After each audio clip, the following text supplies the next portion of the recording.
Okay, so clearly I have been in the bread making zone lately, and these rolls came out so good. These right now came out of the oven a couple of minutes ago. I had to wait for them to cool down.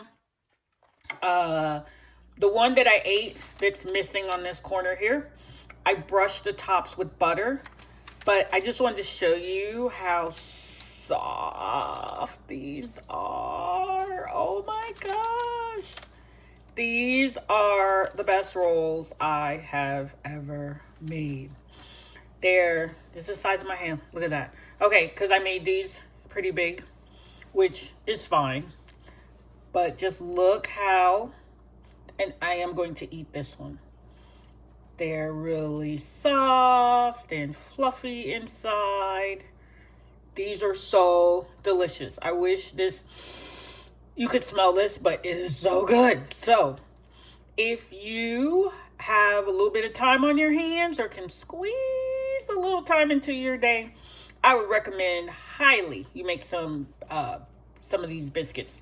They're not biscuits, buns.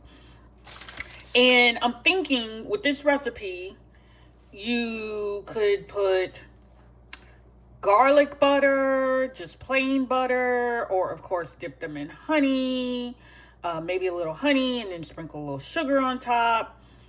Let's see, with jam, with cinnamon.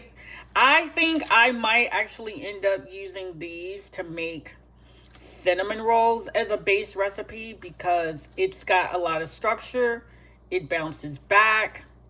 Once again, this is the one I'm going to eat in a little bit, so I'm playing with it, but that's on me. I love how they separate from the sides really well, and wow. These are really the best bread rolls I have ever made. And this was really on the first try.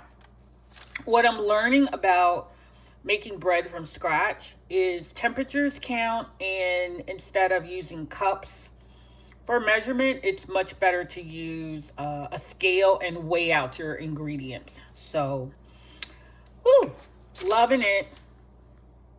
Oh, and I'll post the recipe in the box below.